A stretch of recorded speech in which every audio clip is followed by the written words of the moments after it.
plaisir de voir qu'il y a quand même des gens qui se sont déplacés malgré les grèves, les problèmes de transport, les embouteillages. Donc merci d'être venus et je vois qu'il y a beaucoup de jeunes. Ça fait plaisir parce qu'on est clairement concerné par cette question des violences sexuelles et on rentre vraiment dans la question de la sensibilisation des jeunes générations. Et on va tout de suite commencer. Alors avant de rentrer dans le vif du sujet lié aux violences sexuelles, quelques mots sur l'association Boukichoy et Massiwa. On a fait circuler un dépliant sur l'association, mais vraiment en 2 mots, on est une association qui a été créée en 2017 et on est né à partir d'un collectif qui est né en 2015 par rapport à l'affaire Andouli-Colas. Alors l'affaire Andouli-Colas, c'est lié à une vague de contestation qui a surgi en 2015 liée à l'exploitation d'une carrière rocheuse dans le village de Banambouani, en Grande Comore. Et il y a eu cette vague de contestation parce qu'en fait, la société Colas s'est implantée, elle a fait des opérations d'extraction sur les sols, et il n'y avait aucune visibilité par rapport à ça. Il y a eu des études d'impact totalement opaques qui ont été diffusées. Et en fait, il y a eu des expropriations de terres. Donc, au niveau de la diaspora, au niveau de la Grande Comore, il y a eu vraiment un vent de contestation qui s'est élevé. Et on a essayé de faire bloc contre la multinationale Colas qui a essayé de faire ces extractions. Et il y a eu un temps de non-retour qui a surgi par rapport à ça quand il y a eu des arrestations arbitraires au cours de l'année 2015 d'habitants de la commune de Banambouani qui se sont fait arrêter, manu militari, on est rentré chez eux, on a saccagé, etc. Et en fait, ils ont été placés en détention sans motif. Et là, on s'est dit, il faut qu'on agisse, nous, en tant que collectif Boukichoy et Massiwa, pour essayer d'obtenir leur libération coûte que coûte. Et ça a été le cas, on a pu agir pour obtenir la libération des personnes qui ont été emprisonnées. Et suite à ça, on s'est dit, bon, on est un collectif, mais il faudrait qu'on grossisse un petit peu et qu'on puisse se rapprocher autour de valeurs communes. Donc, on s'est créé en novembre 2017. Et puis, vous avez dû voir toutes les actions qu'on a faites entre 2017 et 2020. Mais en tout cas, si on devait définir l'association en 2 mots, on a 3 objectifs. Le premier objectif, c'est préservation de l'environnement, parce qu'on est des insulaires, on est clairement impacté par les problèmes environnementaux, que ce soit montée des eaux, changement climatique, érosion des sols, etc. Donc ça fait partie d'un des objectifs qu'on se donne. Il y a également la promotion du patrimoine culturel, tant sur le plan matériel qu'immatériel, parce qu'on est de tradition de l'oralité, donc il faut que les choses perdurent, nos traditions, nos coutumes puissent être valorisées. Et enfin, le dernier pôle, c'est celui des droits humains. Donc les droits humains, c'est ce qui fait qu'on a tenu cette conférence sur les violences sexuelles et qu'on traite de ce sujet qui est assez délicat. Et ce sujet, il date pas d'hier. C'est vraiment un sujet qu'on traite depuis maintenant 1 an et demi. On ne s'est pas réveillé un matin en se disant tiens, on va traiter de ce sujet. Et c'est important qu'on dise que ça fait plusieurs mois qu'on est dessus parce qu'on n'est pas dans une démarche de faire du buzz. Voilà, c'est vraiment un sujet auquel on tient. Et qui a commencé quand on a eu connaissance d'un fait divers qui a eu lieu en mars 2018. Un fait divers assez grave, qui est malheureusement pas le premier, qui sera malheureusement pas le dernier, mais c'est important qu'on vous dise ce qui a été l'élément déclencheur de cette conférence. C'est venu en France, c'est un procès qui a eu lieu en France. Un homme d'une 60aine d'années, d'origine comorienne, qui était hébergé par son frère en région parisienne et qui a été accusé de viol par sa fille et par ses nièces. Donc ça s'est passé quand les jeunes femmes étaient mineures à l'époque. En première instance, c'est-à-dire lors du premier degré de juridiction, il a été condamné, cet homme de 60 ans, à 3 ans de prison. Il y a un appel, c'est-à-dire qu'on a fait appel, et heureusement, il a été condamné à 12 ans de prison par la cour d'assises de Melun. Jusque-là, tout va bien. Mais ce qui s'est passé dans cette affaire, quand même, qui est extrêmement grave, c'est que la notabilité de ce village a blâmé les 3 victimes et on dit c'est un scandale. Vous avez jeté l'opprobre sur le village, vous n'auriez dû pas agir parce que c'est la honte sur nous. Alors finalement, on a protégé le bourreau qui a été condamné et on a dit aux victimes mais il ne faut pas parler de ça. ça doit rester au sein du village et vous n'auriez pas dû déposer plainte, vous n'auriez pas dû faire cette action en justice. Donc c'est vraiment l'élément déclencheur de notre action et on s'est réunis au niveau de l'association pour se dire comment on peut agir, qu'est-ce qu'on peut faire et surtout essayer de voir comment commencer dans cette étude. Et puis au fur et à mesure, quand on a vu que c'était quand même très difficile d'aborder ces questions-là, on a essayé de faire un constat, et le constat c'est vraiment le poids du silence. Les gens, les victimes ou les non-victimes ne parlent pas de ces choses-là.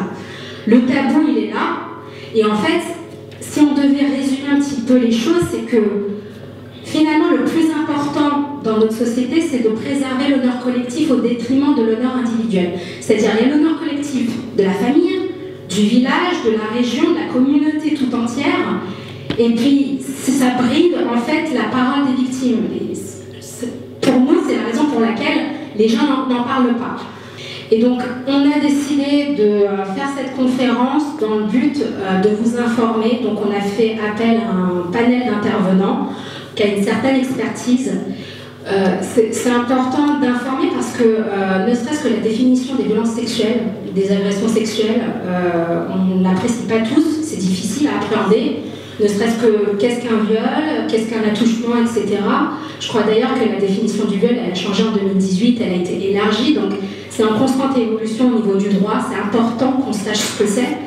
L'information, elle doit aussi passer sur le plan thérapeutique, savoir quels sont les traumatismes, comment on traite ces traumatismes, je pense que c'est aussi important.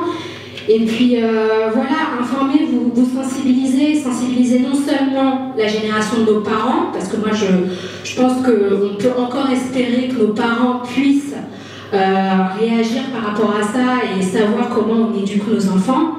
Et puis aussi sensibiliser les nouvelles générations. Enfin, moi j'ai une petite sœur de 15 ans, j'ai envie qu'elle sache si elle est face à ça, quels sont ses moyens. Parce qu'il ne s'agit pas d'avoir des termes crus ou trash en disant à un enfant de 6 ans ce qu'est un viol, etc. Mais de savoir protéger nos enfants. Voilà, ça c'est très important. Et puis le dernier but de cette conférence, c'est vous écouter. Parce qu'en fait, on n'a pas envie de vous donner un cours magistral. Et puis voilà, vous allez voir des intervenants à la chaîne. C'est que vous puissiez, vous, également, faire vos remarques, poser des questions, qu'il y ait une interaction avec vous, parce que nous aussi on a besoin de savoir ce que les gens pensent. Et maintenant, là j'en ai fini quasiment avec la présentation, on va vous expliquer comment va se passer la journée et surtout les intervenants qui vont venir faire la présentation. En essayant d'être complète. Donc Mariam Aswabi, je suis avocate dans l'Essonne depuis presque 13-14 ans. Je suis plus ou moins généraliste, on va dire, parce que je fais essentiellement du droit des victimes.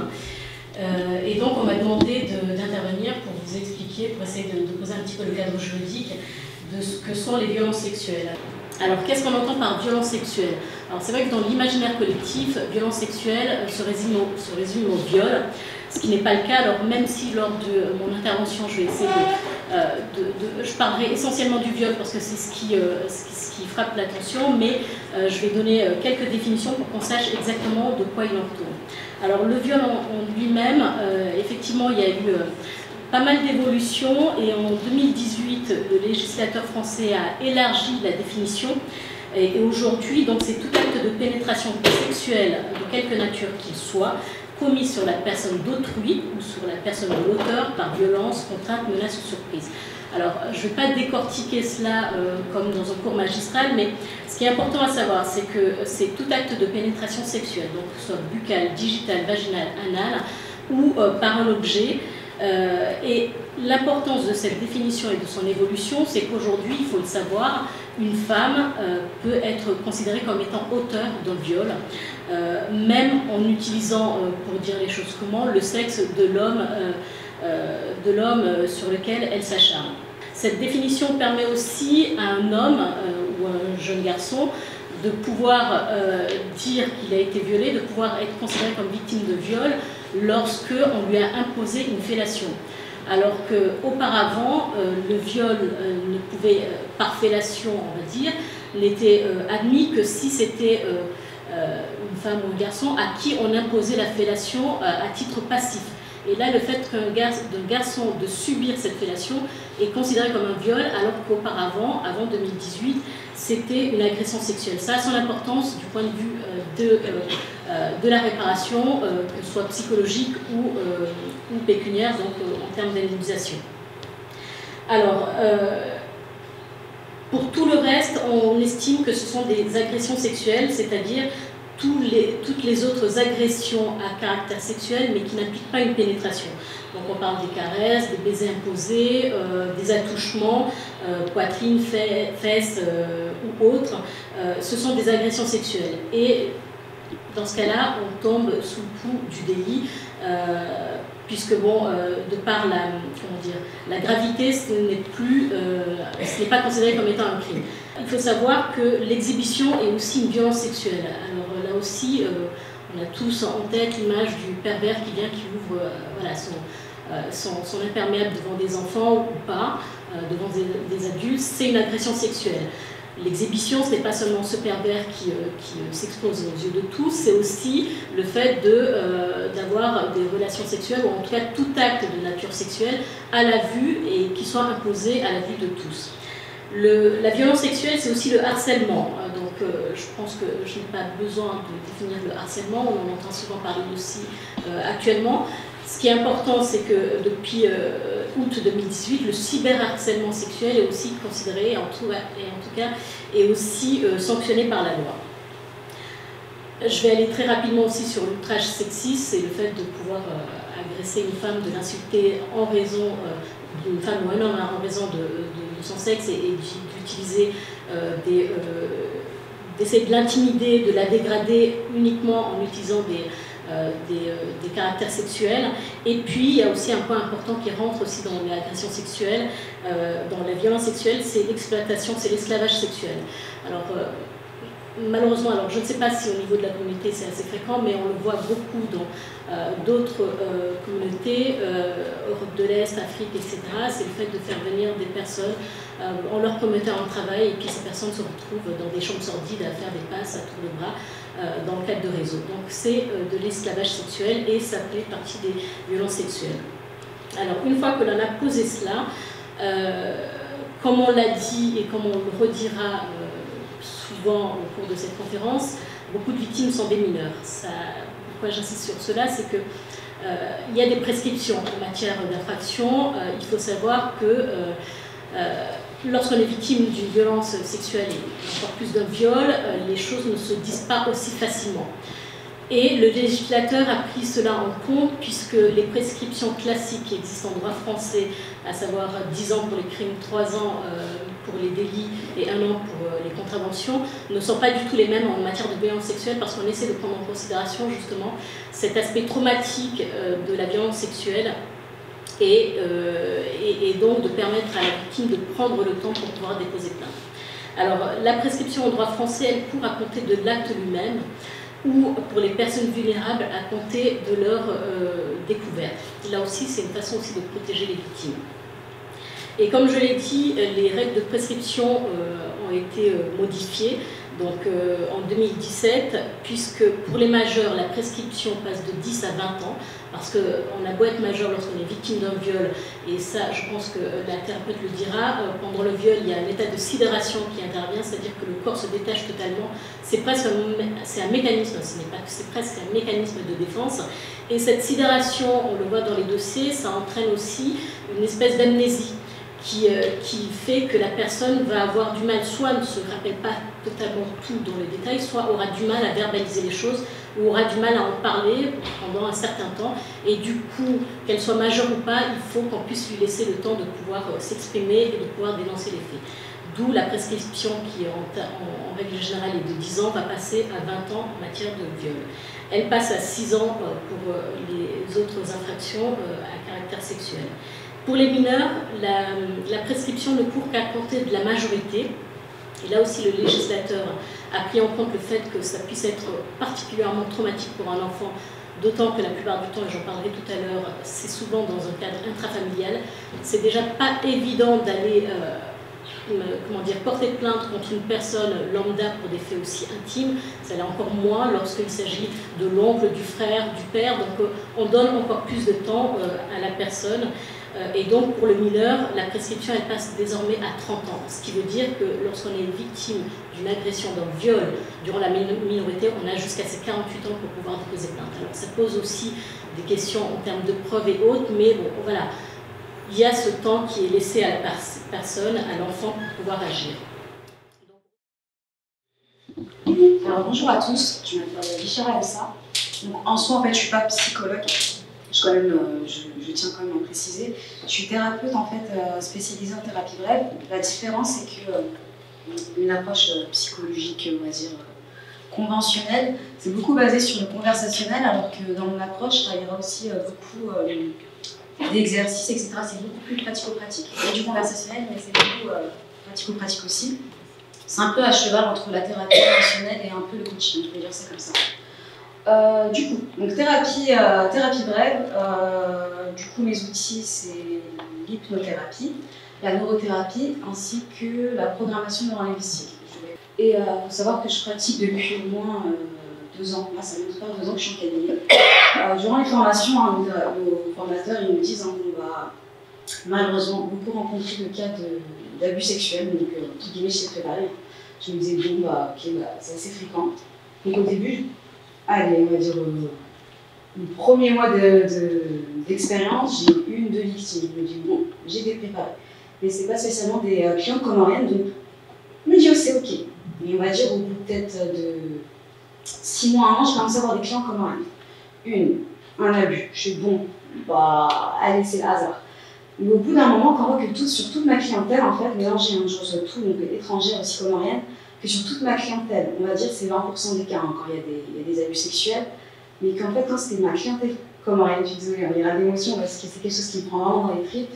Quand j'ai vu sur la clientèle comorienne, allez, à la louche, 95% de mes clientes comoriennes, elles ont eu un abus, de près ou de loin, elles ont été témoins. Je ne sais pas si vous vous rendez compte, comme en fait c'est énorme, c'est trop. Déjà 1%, c'est énorme, mais quand on arrive à 95%, là c'est juste énorme. Et c'est là où moi ça m'a tiré en fait vraiment la sonnette d'alarme. Je me dis comment ça se fait, qu'est-ce qui se passe, c'est pas normal, qu'est-ce qui décolle chez nous clairement.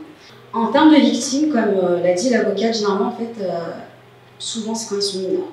Que mes clients quand je les reçois, c'est souvent des jeunes adultes et très souvent en fait on va travailler sur totalement autre chose. C'est très très rare qu'on vienne dans mon cabinet pour ça directement, je travaille un abus.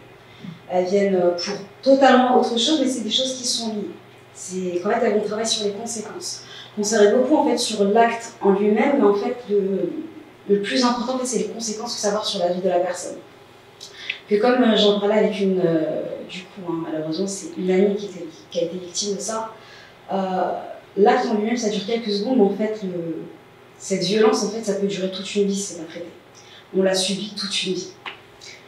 Et pour revenir à ça, c'est qu'en fait, les clientes elles viennent pour autre chose, en fait, ça vient toujours par répéter, parce qu'en fait, les outils que j'utilise, on travaille beaucoup avec l'inconscient. Qui fait que la personne, elle se prépare pas du tout spécialement à ça. On va travailler sur autre chose, en fait, ça remonte, on me dit, ouais, qu'est-ce qui remonte? Et c'est là où on dit, ah, je me rappelle de ça, mais elle va mettre souvent ça de côté. Je dis, bah là, on va commencer vraiment à y aller. Parce qu'en termes de conséquences de ce genre d'acte, clairement, c'est qu'en fait, ça engendre en fait, un psychotraumatisme. Qu'est-ce qu'un psychotraumatisme? Comme on a parlé à l'avocate, que c'est super important, c'est que quand il y a ce genre d'événement, en fait, c'est tellement violent que la personne, souvent, va vous dire, quand il m'est arrivé ça, j'ai l'impression que je regardais la scène. Ce qui fait qu'en fait, ce qui se passe, c'est un mécanisme de défense qui s'appelle la dissociation traumatique. C'est tellement violent, ça n'a tellement pas de sens. En fait, le cerveau, il passe en permanence en fait, à ranger vos informations, donc j'ai pas un chocolat, cuisine, etc. Et ça n'a tellement pas de sens que là, en fait, il va se dissocier. Parce que la personne, en fait, ne veut pas le vivre dans son corps. Donc, elle va regarder ça comme si c'était un film. C'est pour ça qu'en fait, il y a certaines personnes, j'ai eu le cas d'une cliente, et c'est vrai que ça peut paraître assez violent, on se dit, bon, c'est ok pour elle. Où elle me parlait de l'histoire, en fait, c'est limite, elle pouvait limite me donner des détails comme si c'était pas elle.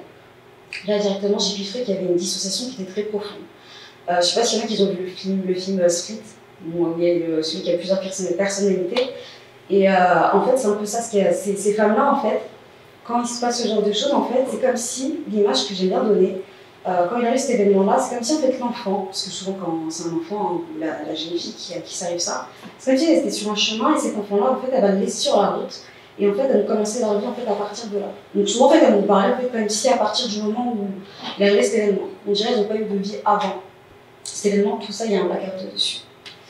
Et qui fait qu'en fait, souvent, ces personnes en fait, vont rester très longtemps dans cette dissociation qui la protège, hein, clairement, parce que cet événement, en fait, elles ne veulent pas l'intégrer dans leur histoire personnelle. Donc, il n'y a pas de souci. Et c'est ça qui peut être violent pour elle, en fait, c'est de revenir dans ça. Parce que si elles ne remettent pas ça dans leur histoire, elles n'accueillent pas l'émotion qui est liée, elles ne vont pas digérer l'événement, elles vont continuer à subir, en fait, cet événement toute leur vie. En termes de conséquences, donc je parle de la situation traumatique, mais il y a d'autres choses beaucoup plus fréquentes qui peuvent, comment dire, il y a d'autres conséquences en fait plus impactantes dans leur vie qui peuvent arriver, comme bon, les choses basiques, hein, comme le manque de confiance en soi, l'estime de soi, mais les choses comme par exemple le vaginisme. Le vaginisme, c'est quand par exemple, justement dans des rapports, la pénétration est totalement impossible. Et c'est que psychologique, hein, physiologiquement parlant, il n'y a rien. Il y a aussi des cas où j'ai vu, ça c'est deux comportements que j'ai pu voir. Il y en a, ils partent dans une, j'appelle ça en fait de l'hypersexualisation. Parce qu'en fait, il y en a, vont partir dans un comportement comme pour justifier pourquoi ça leur est arrivé. Donc ça peut être en fait des femmes qui vont être entre guillemets très suggestives sexuellement parlant, comment elles vont s'habiller, comment elles vont se comporter. Mais il faut savoir qu'en fait, nos croyances sont conditionnées par, nos comportements sont conditionnés par nos croyances. Et nos croyances sont issues de nos expériences. Qui fait qu'en fait, quelque part, elles ont besoin de valider en fait, ces croyances qu'en fait, je les méritais. C'est moi qui l'ai fait un peu chercher. Et elles vont basculer en fait, dans ce penchant-là. En fait. Qui fait qu'il y en a certains, comme je le dis clairement, hein, ils vont dire ah ben c'est une pute, etc. Mais vous savez même pas en fait, c'est quoi l'histoire de cette fille derrière. Et que ça se trouve qu'elle, elle a juste besoin en fait, de maintenir cet équilibre dans sa tête et de dire bah tu vois, en fait, tu l'as cherché, c'est toi qui t'es dans cette situation. Alors que aucun vêtement, aucun comportement, rien ne justifie en fait ce genre d'acte. C'est le coupable est de l'autre côté, c'est pas elle en fait. Et après l'autre comportement que j'ai pu aussi remarquer, c'est en fait en fait carrément dans une hyposexualisation de leur comportement. Parce qu'en fait elles veulent carrément limite se couper de leur féminité. Donc c'est soit en fait elles vont partir, soit j'ai vu il y en a qui sont partis dans le garçon manqué mais vraiment excessif, sinon il y en a qui vont partir dans un voile mais c'est le voile pour se cacher. Donc ceux qui vont suivre, je ne vais pas trop spoiler, mais justement en fait il y a une des actrices, on voit qu'en fait elle se couvre, et il y a aussi ce basculement en termes de comportement. D'autres conséquences, donc vaginisme, hyposexualisation, dépersonnalisation. Il y en a en fait justement en fait ça revient à ça, en fait, elles sont totalement coupées en fait, de qui elles sont réellement. En fait. Elles sont dans un personnage.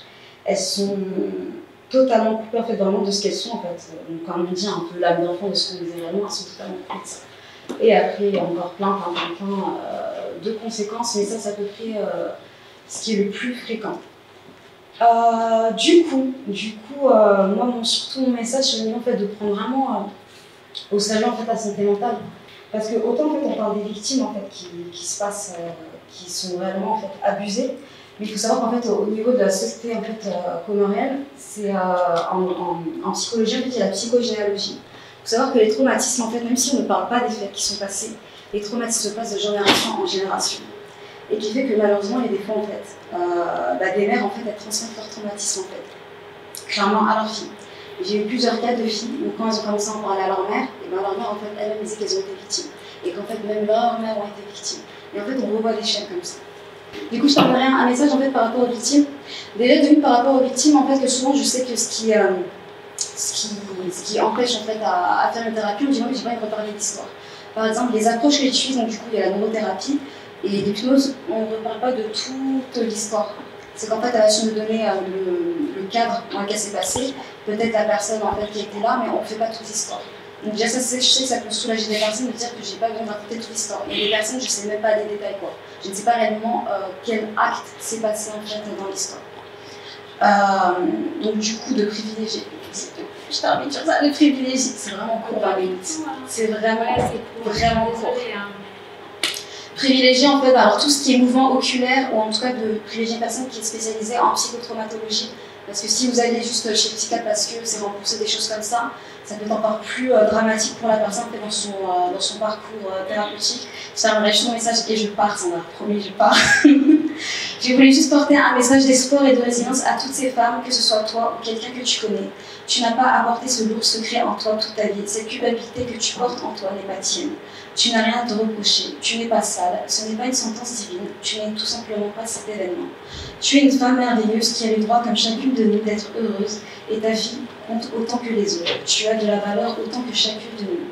Pour se libérer de ce genre de traumatisme, du coup, privilégier les thérapies brèves et que des thérapies émotionnelles où il n'y a que du conversationnel, parce que c'est vrai que ça peut être encore plus drôle pour la personne de devoir remonter à plusieurs reprises sur ça. Voilà, j'ai conclu ça. Merci. Parce qu'on voit beaucoup sur les réseaux qu'on blâme les parents de fermer les yeux et les oreilles, mais je pense qu'à un moment donné, il faut un peu les éduquer et ouvrir leur esprit. Donc je voulais savoir si vous faites une séance victime-parent.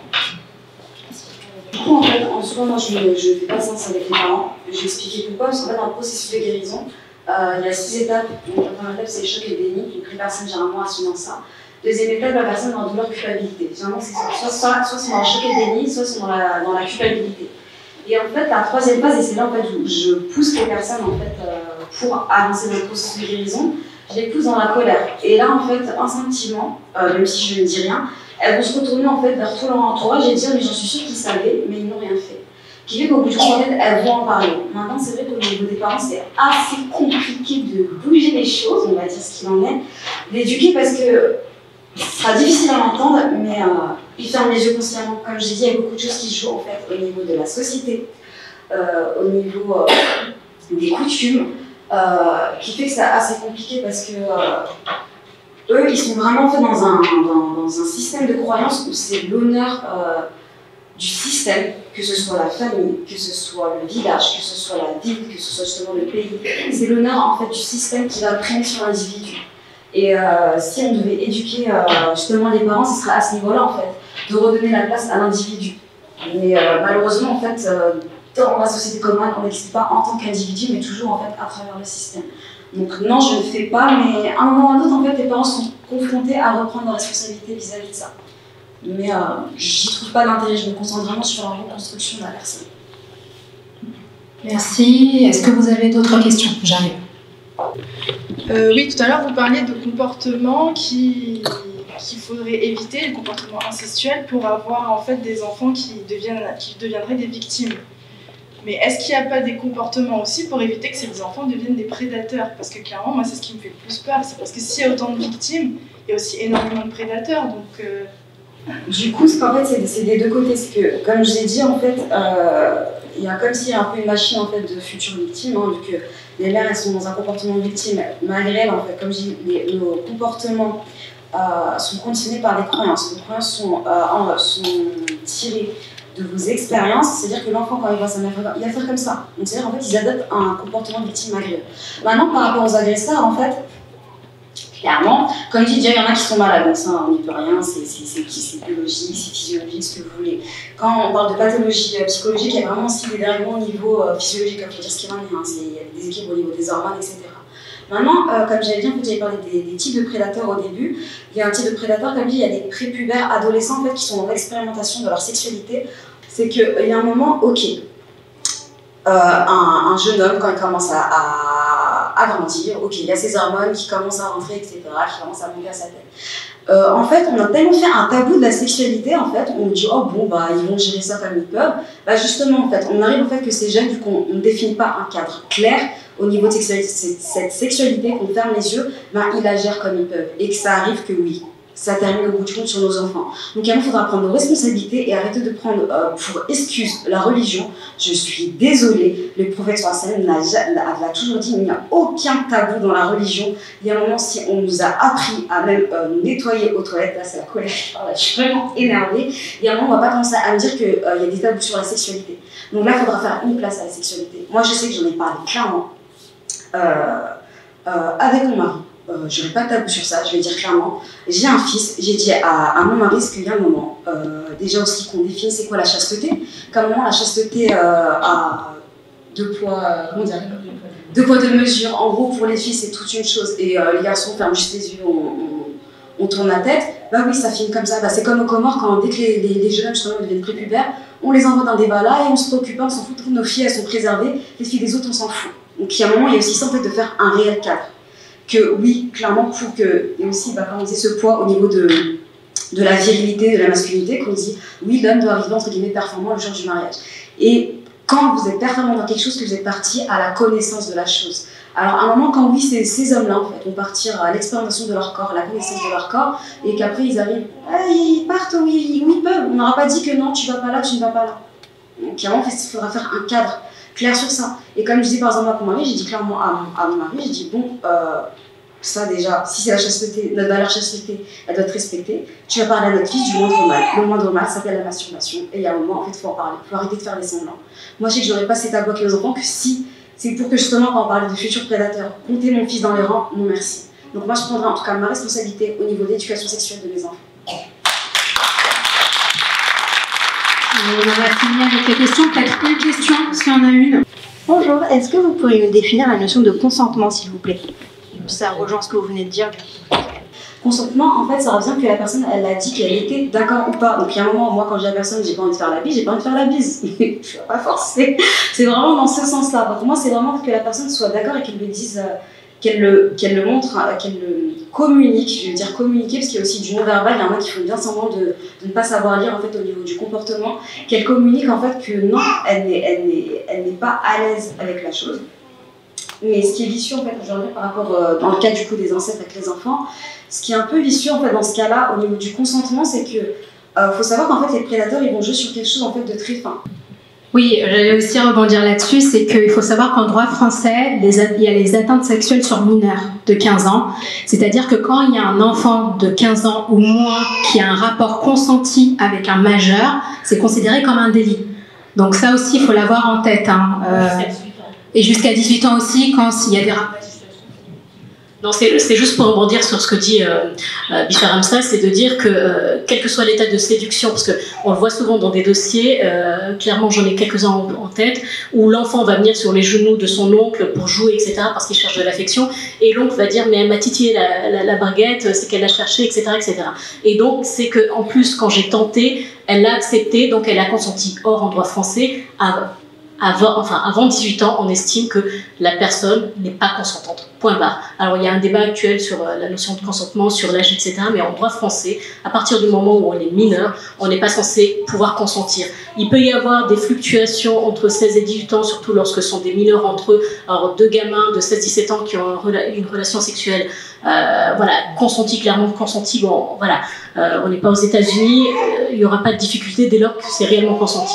Mais un adulte d'une trentaine d'années qui va coucher avec une gamine de 15 ans, qu'elle ait été d'accord ou pas, ça tombe sous le coup de la loi parce qu'elle n'est pas censée consentir, même si elle a donné son accord, puisqu'il y a aussi la notion d'ascendance qui rentre en ligne de compte et qui fait qu'on estime que on est censé protéger les mineurs, ils ne sont pas consentants, quel que soit ce qu'ils aient pu dire à ce moment-là. J'aimerais savoir, en tant que mère, de quelle manière peut-on détecter cette violence et cette maltraitance, parce que pour moi, c'est aussi une maltraitance chez les enfants à bas âge.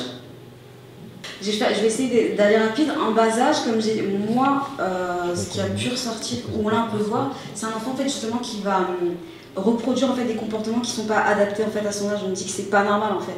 Et ça peut être très très subtil. Et c'est vrai que je vous ai dit qu'en fait, malheureusement dans cette école, il y a tellement de choses qu'on dit ah mais c'est bon, c'est pas grave, tu chipotes. Je dis n'importe quoi, ça peut être comme l'oncle en fait qui va poser la main comme ça sur la hanche alors que je ne sais pas trop donner le droit. Et c'est des petites subtilités comme ça, mais ah, tu chipotes. Qui fait que des fois il faudrait vraiment observer quoi. Et encore, c'est si l'enfant n'est pas parti justement quand on y revient à cette sidération, à cette dissociation, s'il n'est pas totalement coupé de cet événement. Qu'il y a des fois justement il part dans une amnésie et il s'oublie totalement. Donc, j'ai titré, pour situer un peu le contexte de ce questionnaire-là, j'ai titré là « La recherche de données ». Comme l'a dit Sandra, quand on a commencé, on n'avait rien. Pas de chiffres, rien du tout. Donc il fallait bien commencer quelque part. Donc on s'est dit que là, on va organiser une conférence. Il faudrait qu'on puisse proposer des chiffres. Il y avait des chiffres pour les Comores, mais ils n'étaient pas très récents. Donc, On s'est dit que dans une génération, grâce à Internet, on peut toucher un peu tout le monde. Donc pourquoi pas créer un questionnaire en ligne dans le but justement d'avoir une base de travail plus tard. C'est-à-dire situer le problème, faire l'état de la situation et puis confirmer en fait les théories. Parce que tout le monde peut dire oui, c'est souvent les fontis, oui, c'est souvent les parents, c'est souvent les beaux-pères. Avec des données, on peut dire voilà à peu près ce que ça donne. En termes de délai, on a lancé le questionnaire le 1er janvier de cette année. On se laisse à peu près 2 à 3 mois pour pouvoir recueillir tous les réponses. Forcément, en fait, ce questionnaire-là est destiné à tout le monde, pas forcément les filles, pas forcément les garçons, et pas forcément une personne qui a subi une violence sexuelle. Toute personne, apparemment qui est comorien, ou qui est proche de la communauté comorienne, est invitée finalement à remplir ce questionnaire-là. Il est disponible en ligne, à travers un lien qu'on peut vous transmettre par divers moyens, mais aussi en format papier que vous pouvez retrouver, je pense, que ça a été distribué, que vous pouvez remplir, soit prendre des photos, nous envoyer, ou de trouver le moyen de le faire parvenir. On essaie de s'arranger et puis introduire ça dans les chiffres communs. Donc voilà pour ce qui est du questionnaire. Donc l'échantillon. Ça a beaucoup bougé. Depuis le 1er janvier, chaque jour on actualise pour voir ce qu'on donne.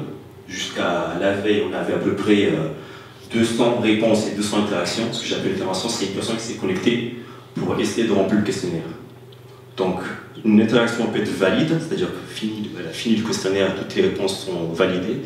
Et sinon, ça peut être un échec, elle n'a pas fini de remplir le questionnaire, mais on sait qu'une personne est passée par là. Donc, hier, on était à 200 interactions et 200 réponses. Aujourd'hui, en une journée, on est passé à 711 interactions. Donc il y a un pic en fait de remplissage entre hier matin et aujourd'hui.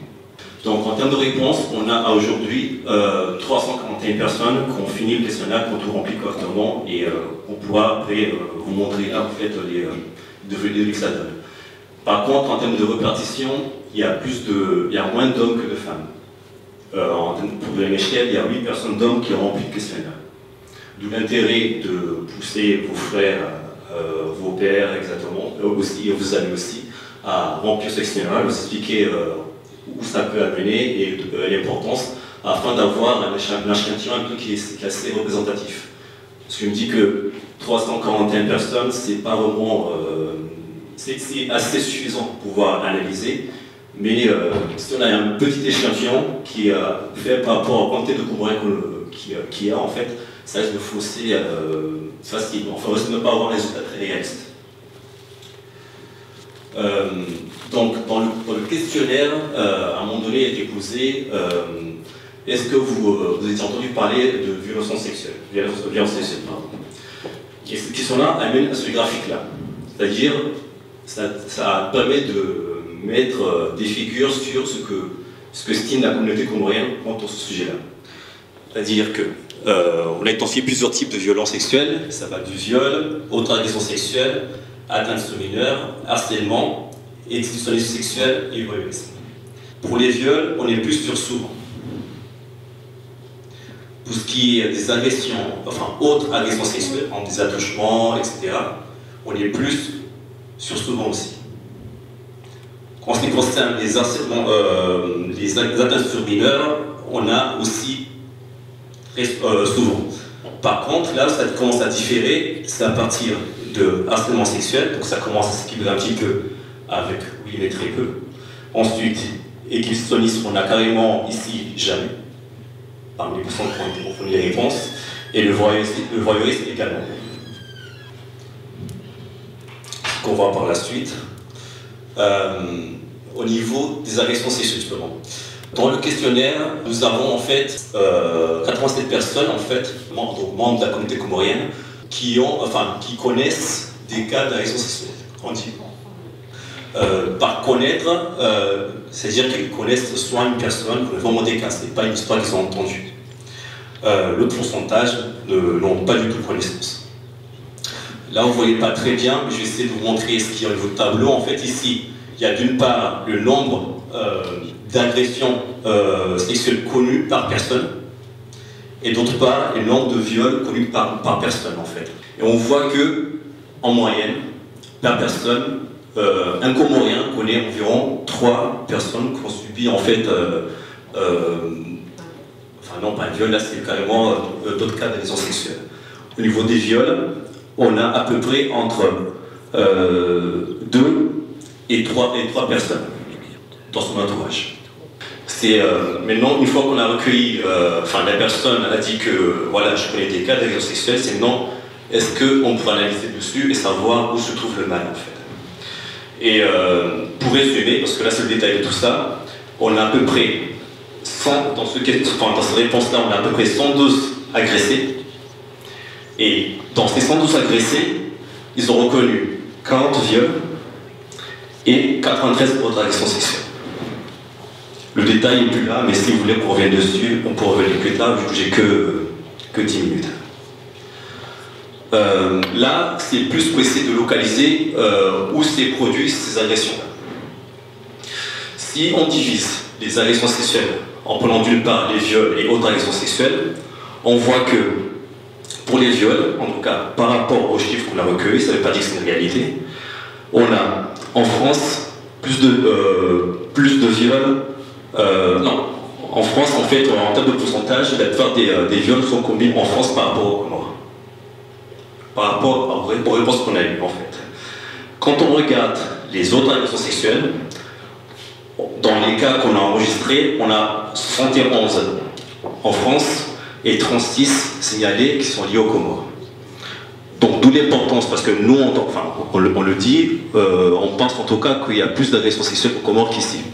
Maintenant, ce chiffre-là peut être dû au fait que peut-être il y a plus de Comoriens ici qu'aux Comores, en fait, d'où ce chiffre très élevé, ou bien peut-être que carrément les Comoriens n'ont pas accès au questionnaire, donc forcément sont faibles en termes de quantité pour pouvoir alimenter ces données-là.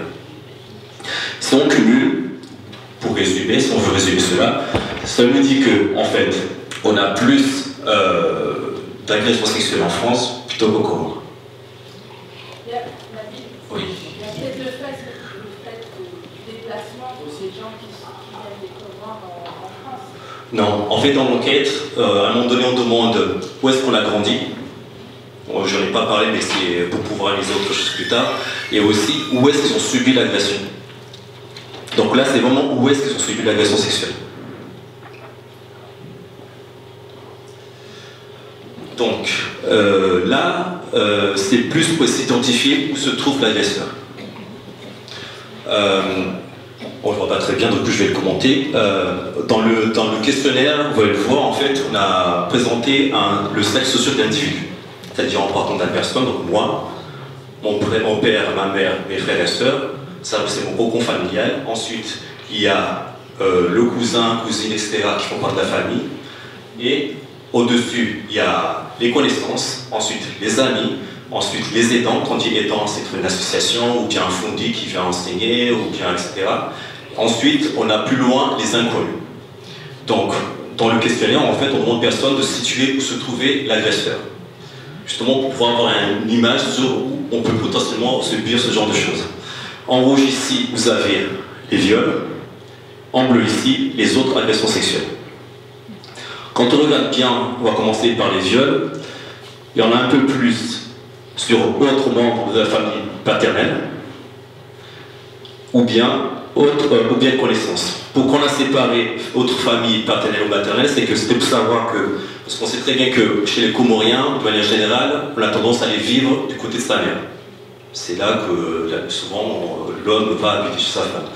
Et c'est pour savoir en fait, est-ce que ce facteur-là favorise qu'une partie ou l'autre soit plus susceptible de réaliser ce genre d'action. Donc, au niveau des autres agressions sexuelles, enfin des viols, pardon, on voit que ce sont des connaissances. Pour les autres agressions sexuelles, on a connaissance, membre de la communauté. Donc, c'est-à-dire membre de la communauté, ce n'est pas un étranger, c'est vraiment quelqu'un qui est comorien. Autrement, membre de la communauté, ou bien membre de la famille maternelle. Dans le schéma qui va venir, je vais mélanger les deux pour essayer de situer cela. Là, c'est le cercle dont je vous ai parlé tout à l'heure. Si on croise ces données-là, à la fin, c'est ce qu'on a. On voit que, pour ce qui est des autres agressions sexuelles, ça se situe plus à ce niveau-là. l'agresseur se situe plus à ce niveau-ci, donc au niveau des tantes, des cousins, cousines, etc. Donc, pas vraiment ma famille très proche, sachant qu'il y a des cas, on a enregistré là, les faibles, où les gens ont été violés par leur père ou leur frère. Mais c'est tellement faible que comparé à ce qu'on a ici. Il y en a aussi des agresseurs, surtout au niveau des aidants et des connaissances. Si j'ajoute par-dessus cela les viols, on voit en fait que ici ça se pointe au niveau de vos connaissances. Donc, il y a plus d'agresseurs sexuels au niveau des connaissances si on croise les deux facteurs. Et on retrouve un nouveau facteur ici, c'est que au niveau des viols, c'est plus, comme je l'ai dit là, membre de la famille paternelle. Oui, je vais conclure, de toute façon c'est la fin. Donc, pour résumer, il est plus flagrant de subir une agression sexuelle chez soi plutôt que par un inconnu ou par l'extérieur. Donc on est moins protégé chez nous. Voilà. Bravo. Moi c'est Nathalie Assani. On m'a proposé de venir un petit peu intervenir et de partager un petit peu mon expérience. J'ai d'abord fait mes études, pas dans le social, mais j'ai fait d'abord une licence de lettres. Ensuite, j'ai entamé une expérience professionnelle dans un service de la protection de l'enfance au Comores. Et par la suite, j'ai dû continuer ma formation dans le social, que je finis actuellement. Là, je fais ma dernière année en intervention sociale. Donc du coup, ça c'était un petit peu mon parcours de formation. Pour mes expériences professionnelles, j'ai eu l'occasion de travailler dans le service social de la protection de l'enfance au Comores, qui s'appelle le service d'écoute et de protection des enfants et des familles violentées. Alors, ce service-là, il a été ouvert en 2004. Il est opérationnel depuis 2004, du coup, sous l'initiative de l'UNICEF, parce que du coup, l'UNICEF avait fait un constat des augmentations des cas d'agression sur les mineurs. Donc ils ont dû monter ce service-là pour pouvoir répondre à ces besoins. Donc ils ont dû faire un accord avec le gouvernement qui a été mis du coup, et ce service-là a été mis sous le patronat de l'ONG ASCODEF. C'est-à-dire que c'est une association comorienne pour le bien-être de la famille. Et donc actuellement, ce service-là est là pour gérer une prise en charge globale, c'est-à-dire quand on reçoit des cas d'agression, c'est pouvoir proposer à l'enfant accueilli, c'est-à-dire une prise en charge et médicale, et psychologique, et juridique. Donc c'est vraiment accompagner ces enfants-là, et les familles également, dans sa globalité et dans le long terme en général. Et donc le but de ce service, c'est vraiment proposer une prise en charge de ces enfants en fonction des besoins. C'est-à-dire que la plupart des cas qui sont accueillis, il faut le savoir, c'est des cas d'agression sexuelle et de viol. Donc dans la majorité des cas, c'est tout d'abord faire une prise en charge médicale, s'assurer qu'il n'y a pas eu de complications, etc. Faire un suivi médical si besoin. Et par la suite, faire un suivi psychologique, ce qui est quand même très important dans ce genre de cas. Et on reçoit quand même des cas très très extrêmes, sachant que, dites-vous bien que les enfants accueillis varient entre 0 et 18 ans. Vraiment, on a eu des cas de petits bébés, donc de quelques mois par exemple.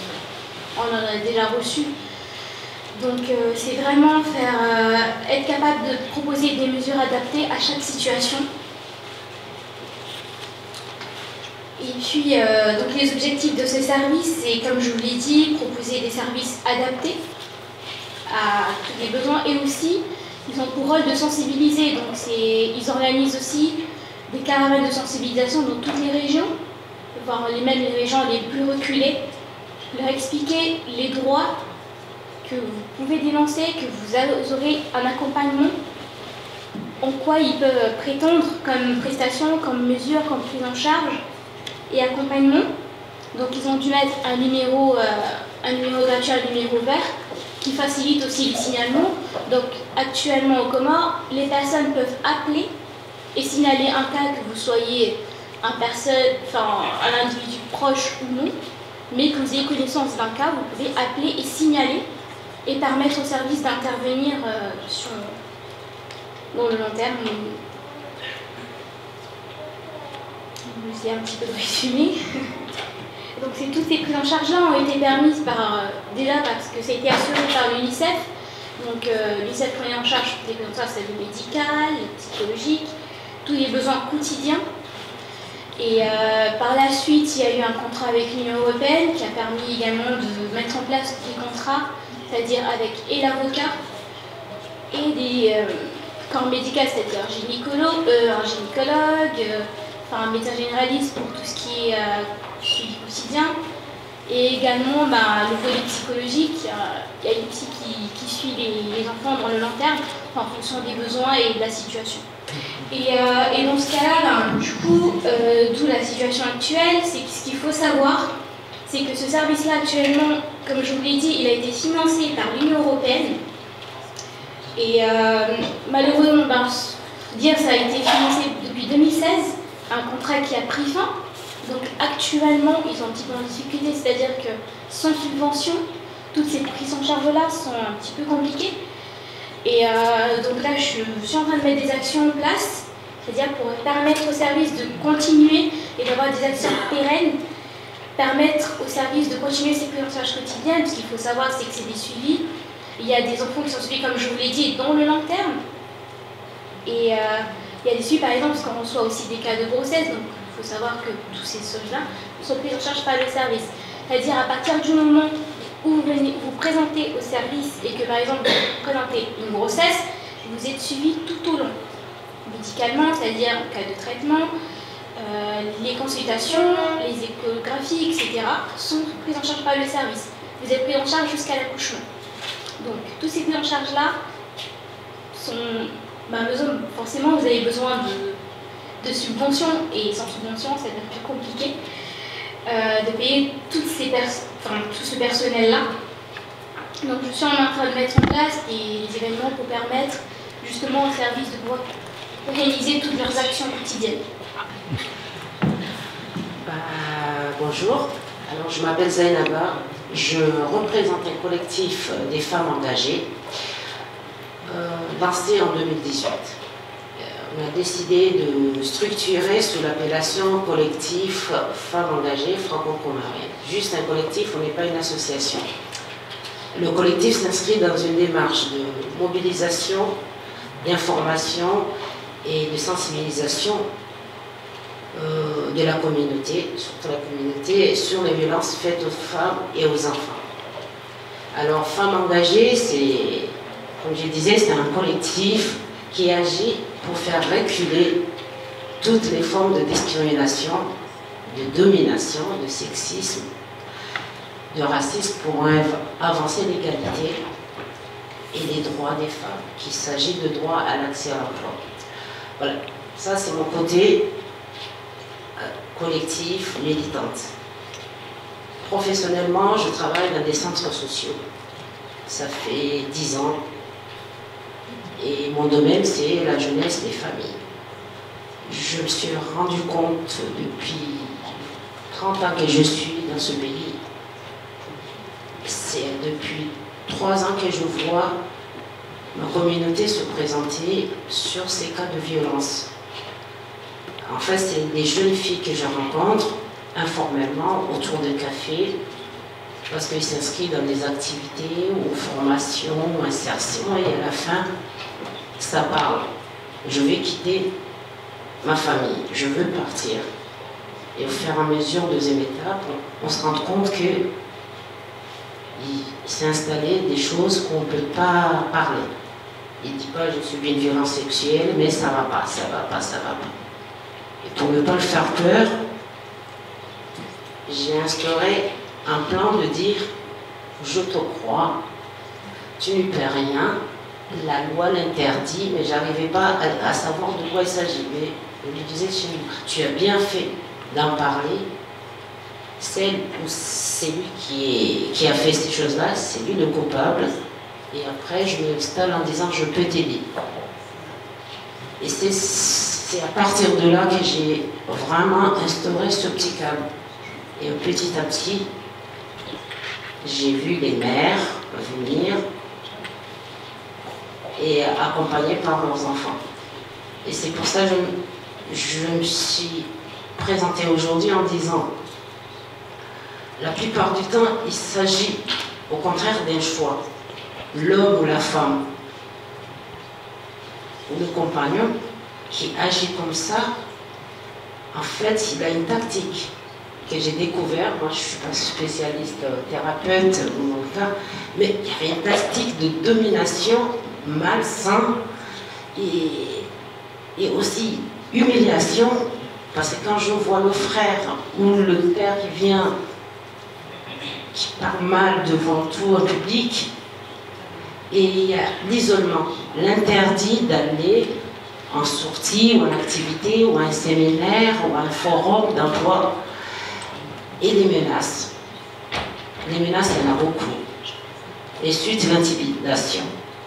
Voilà. Et là, quand on en parle aux familles ou à l'adulte, il y a du déni. Non, non, c'est pas ça. Et culpabilise la personne. Alors moi, je suis là aujourd'hui, je vous demande de tirer la sonnette d'alarme avec nous. Que la peur doit changer de camp. Voilà. Je vous remercie beaucoup. On a des flyers pour défendre l'engagement.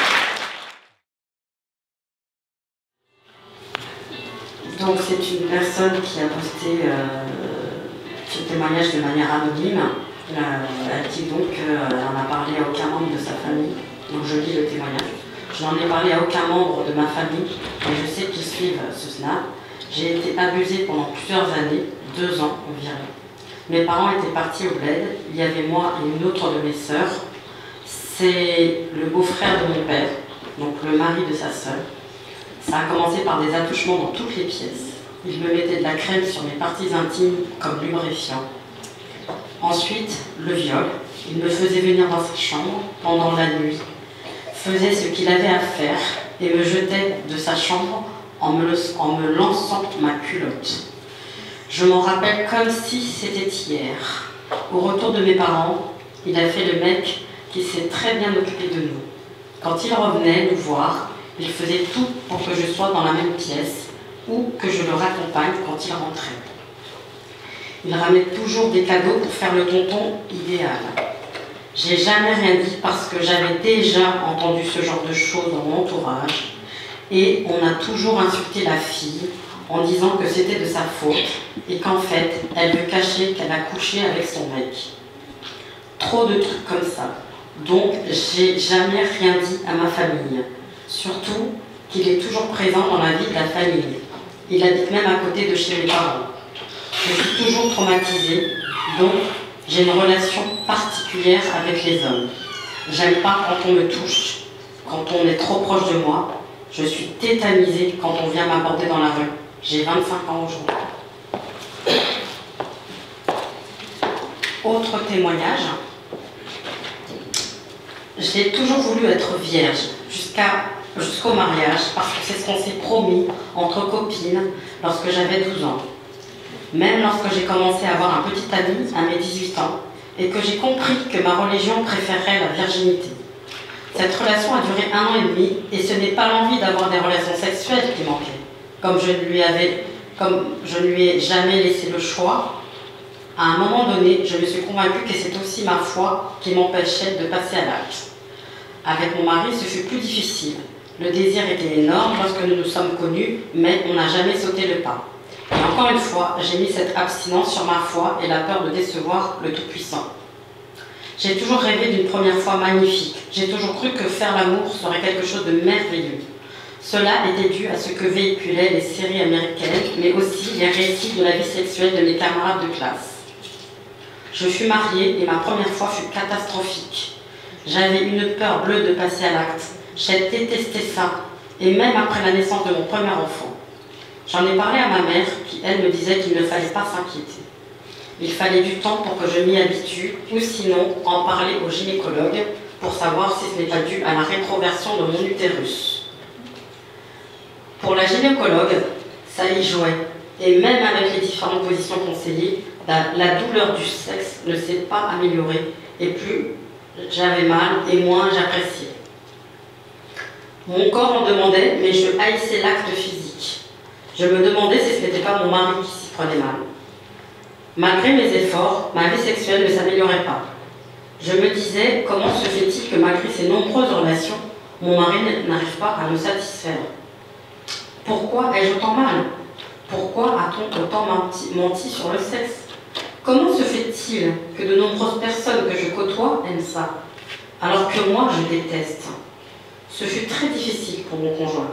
Je pensais aussi que j'étais nulle, que je n'arrivais pas à satisfaire mon mari, qu'il doit regretter d'être marié à une femme frigide. Même après l'arrivée de mon deuxième. Bref, je me suis résignée. Il n'y aura rien à faire, tant pis. Je vis avec ça et ce n'est pas grave. Un jour, lors d'une conversation assez banale avec ma petite sœur au téléphone, elle m'a appris que lorsqu'elle était plus jeune et que nous partageons la même chambre, je lui ai raconté avoir eu des attouchements par mon cousin. Une histoire avant de s'endormir en fait. Franchement, je n'y croyais pas. Et je ne m'en rappelais pas. Je la prenais pour une menteuse. Pourquoi j'aurais fait ça? Alors qu'elle était trop jeune, pourquoi lui raconter ça alors que je n'en avais aucun souvenir? Étais-je folle pour raconter cela à un jeune ado? C'est délirant. Elle s'en souvenait et je l'ai cru car pourquoi me mentirait-elle à ce sujet? Je n'avais aucun souvenir de ce soir-là et encore moins de cette histoire rocambolesque. Je suis rentrée chez moi et je me suis endormie. À mon réveil, un amas de souvenirs me submerge. Je revivais des moments de ma vie, des moments de mon enfance, enfin un moment précis de mon enfance. Je revivais la scène de ces attouchements qui me faisaient subir mon cousin. Je me revois allongée sur cette grosse pierre. Je regarde les étoiles qui brillent intensément, la fraîcheur qui me parcourt le corps. J'avais mis un t-shirt et un short et je jouais au foot avec les garçons de mon âge. Et il est venu me chercher devant la fontaine. J'étais en train de boire. On a marché longtemps, vraiment longtemps. Et le soleil commençait à se coucher. Je l'ai prévenu que maman allait s'inquiéter, mais ne me répondait pas. J'entends les bruits des vagues et l'odeur du sel, mais plus rien, plus d'image. Je me sens perdue. Je ne comprends plus rien à ce qui se passe en moi. Et là, je me rappelle qu'il n'y avait pas que lui. Les jours passent et des souvenirs me viennent à des moments où je m'y attends pas du tout. J'avais déjà lu sur les dénis, les refoulements psychanalytiques et ce que peut faire notre cerveau pour nous protéger de scènes traumatisantes, des scènes que nous ne sommes pas prêtes à accepter. Notre cerveau met de côté toutes ces scènes afin de nous protéger. Et pour moi, je pense que c'est pour continuer à vivre mon enfance et avoir une enfance normale. Et en moi, je me demande encore, est-ce que ce sont vraiment des choses que j'ai vécues ou est-ce que je m'invente des souvenirs? Pourquoi je me ferais subir ça? J'en pleure, car j'ai l'impression que tout se passe au moment même où la réalité me vient. J'en pleure car je souffre et j'ai honte de moi, car j'allais de mon plein gré lorsque cet homme qui me promet un gâteau à la banane. Je me demande encore si ce souvenir est vrai, car je hais les bananes mûres. L'odeur me répugne et que je n'en mange jamais.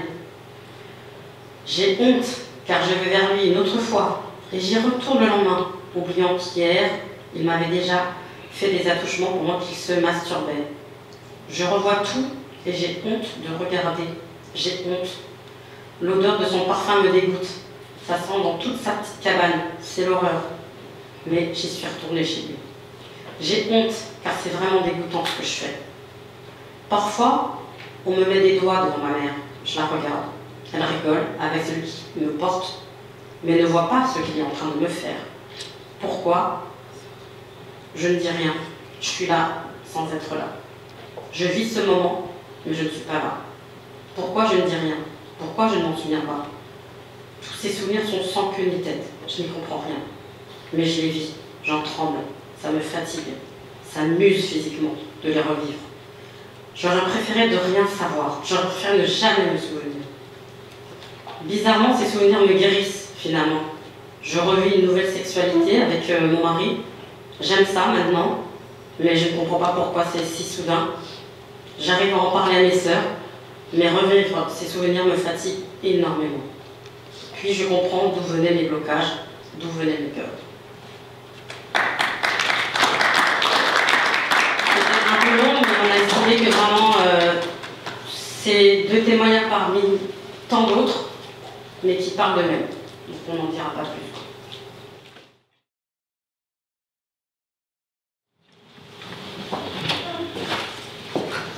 Salam alaikum wa rahmatullahi wa barakatuh. Comme il vient de le dire, je m'appelle Aïcha Samouni. Je viens de Touniani-Boudé et de Tidjé, au Comores. Comme il vient de le dire, parce que je suis là, je ne sais pas que je suis un spécialiste de ce sujet, mais je suis là en tant que chef de famille et notable de la région parisienne. Donc, du coup, la question qui vient le sujet qu'on vient d'aborder ici, moi personnellement, tout a été dit avec les personnes qui sont passées ici avant moi. Mais ce que je vais avancer, c'est que ce qui s'est dit avant, ce qu'il faut savoir, c'est que déjà, nous sommes des Comoriens et nous sommes des musulmans. Donc ces deux facteurs-là, ça joue entre nous. C'est-à-dire qu'il y a une grande confiance entre ces deux facteurs-là, Comoriens et musulmans. Comoriens, on a notre coutume, et nous sommes aussi des musulmans. Donc il y en a beaucoup entre ces deux facteurs-là, une grande confiance. Donc, comme on est en train de parler qu'il y a des cousins, il y a des tontons, il y a des nièces, il y a des beaux-frères. Donc, sur notre coutume, je ne peux pas interdire les tontons ou les nièces ou les beaux-frères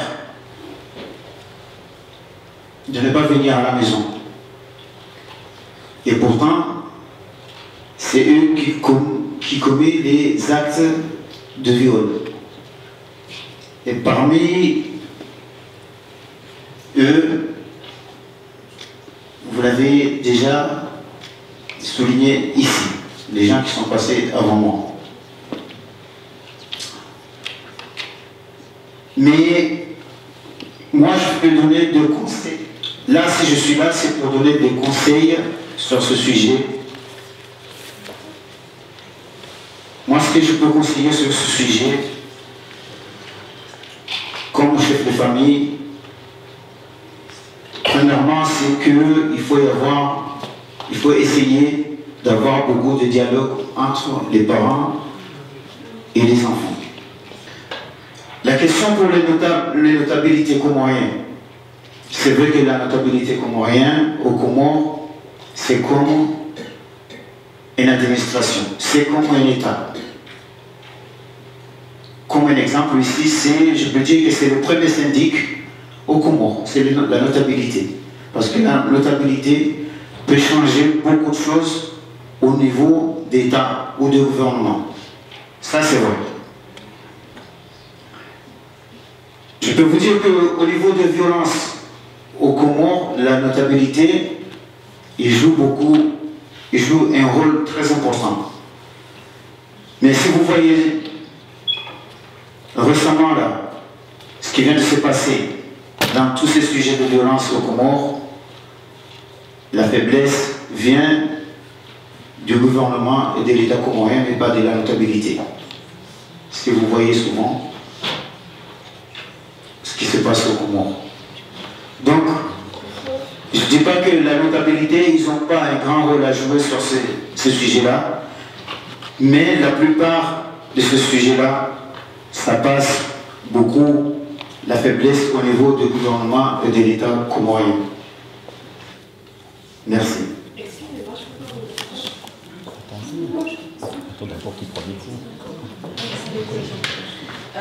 Du coup, en fait, je voulais rebondir parce que ça, je n'arrive pas en fait, au volet psychologique où j'ai dû intervenir.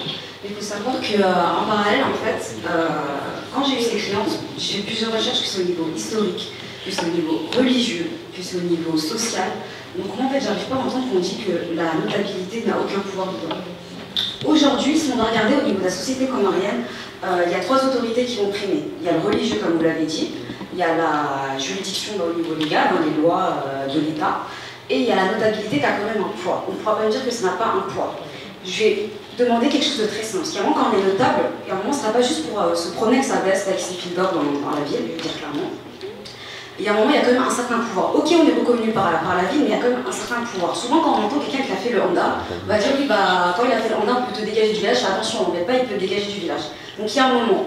Quand on a un panier de fruits, il y a un fruit qui est pourri. Pourquoi on ne dégage pas en fait du panier au lieu de contaminer tout le panier? Il y a un moment, je ne dis pas en fait de le redégager dans le village, mais il y a un moment, en fait, c'est quoi les lois en fait, de la notabilité en fait? C'est quoi les coutumes? Qu'est-ce qui se joue? Parce que c'est trop simple. C'est trop simple, parce que comme là, dans le cas justement de l'affaire où la famille, on a permis de leur dire qu'ils appartenaient plus au village. Pourquoi là c'est possible pour une famille? Parce qu'on dit qu'ils ont eu le déshonneur sur tout le village, et pour une grosse pomme pourrie qui entre en plus d'infecter tout le monde, on dit bah non, on peut rien faire, c'est la juridiction qui est totalement obsolète et qui est faillible. Alors à quand on reconnaît nos victimes? À quand on reconnaît les agresseurs, qu'on les pointe du doigt, qu'on les monte sur la place publique? Moi c'est ça, moi je pourrais pas me faire dessus. Je pourrais pas avaler la preuve qu'on va me faire passer là, je peux pas, désolé. Ce que je veux dire sur ce moment-là, il y a 2 choses qui se passent si cet acte se produit. Il y a 2 choses qui se passent. La première chose, ça passe, on dit une sanction, qui se passe par le village. La deuxième solution, c'est la justice.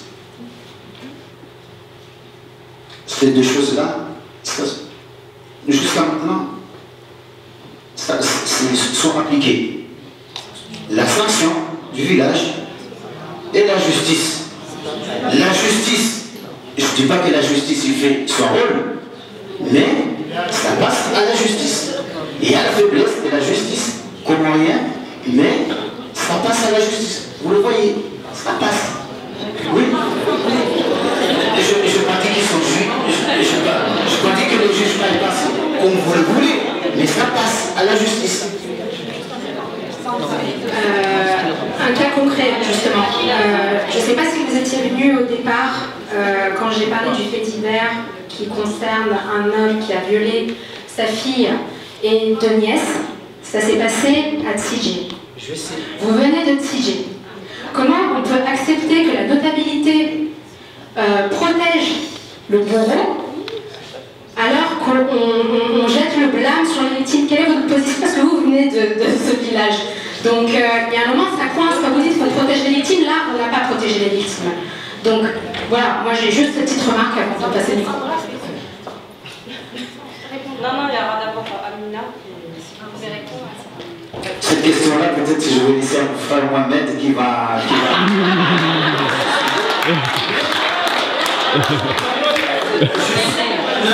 Pour ce sujet-là, je vais dire que la notabilité de Tsidjé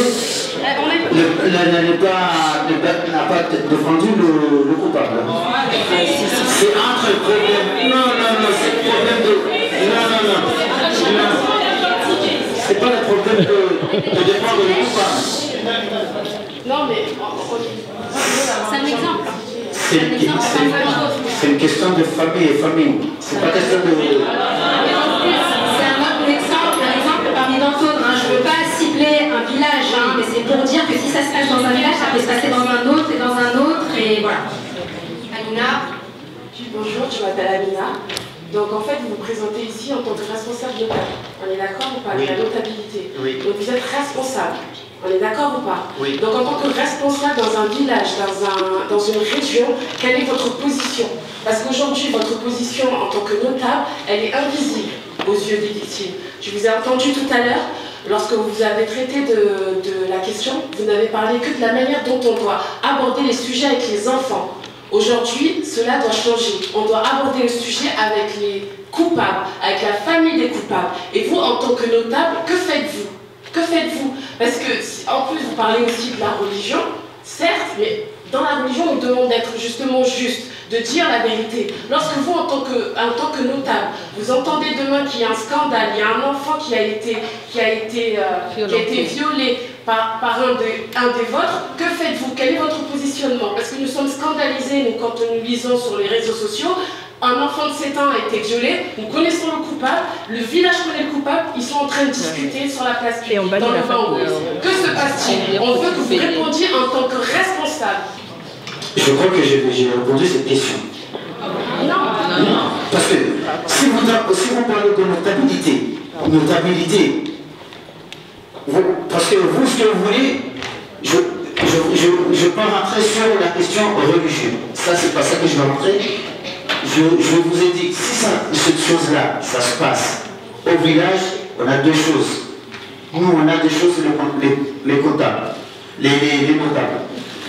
La première chose, c'est sanction entre la famille de victimes et les victimes. Aujourd'hui, nous ne sommes pas témoins de ça. Quelles sanctions parlez-vous? Des sanctions. Quelles sont les sanctions? Comment on connaît les sanctions? Et si personne ne vous rend vos sanctions, donc dites-les. Que s'est-il passé? Qu'avez-vous fait? Concrètement, dans les faits. Les sanctions, ils sont éloignés de toutes choses qui se passent dans le village, de toutes choses.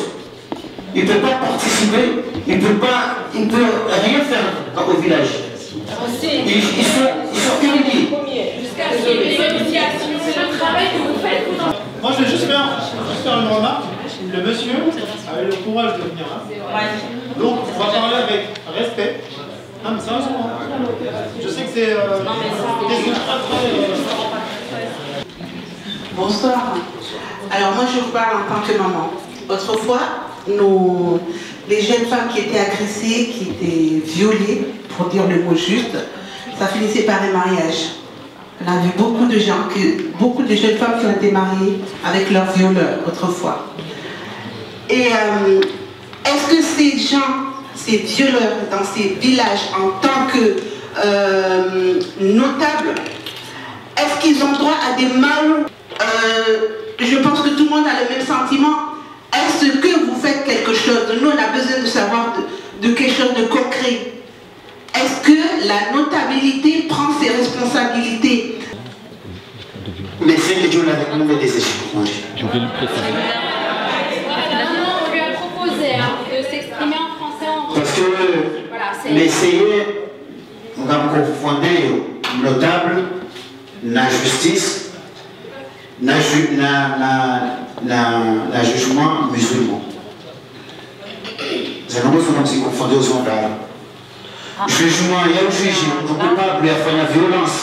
Alors moi, le droit musulman, la justice, la notabilité, c'est nombreux aux autres droits différents. Donc on a des différents. Et justice, je m'aille. Notabilité, mbali, charia chaque islam, mbali. Nous, c'est sa question de notabilité. Quand il y a des choses qui nous font, et quand il y a si je veux dire que des choses qui nous font, il y a des sanctions, il y a des mouvements, il y a des choses, les familles, il y a des. C'est là où on peut faire. Detari ya notabilité ya shikomori. Ezabuga yabo izo za justice okawuba yimrola victim ola wambeha ko tribunal. Ifuka kwa chikanzo wabumwe. Nisemu kama wana mfano wabili akti juzi ya mji wa karibu nasi mi uparo Herenji ya kube. Kama ni notabilité yelezo kaya Emmanuel Sukari Moua, Rikawi Okaka Mjutu Rifunge, Hakasiti Justice. Shangiti Bizuru, Rikari Moua, Hatembaba Mwinyi, Emmanuel afanya eviona, Hamokaya, na miradi, Emmanuel yafungwa Deshojoneke kukiwa mimi ufume. Sema na nasu zifanye mambo sijamii funguka mimi nisidana lazima nizifanye. Change tidizo sijokati zifanye tikufungu. Yavo. Nasema tunaka immutabilité. Dieu n'est pas le halo mais notre enda au-delà. Sur le fait qu'ils disent que la notabilité, enfin, qui dit que c'est à la justice de trancher. Je suis d'accord, mais avant de trancher, il faut que le cas soit dénoncé pour qu'il arrive jusqu'à la justice. Parce que moi, je peux témoigner d'un vrai cas.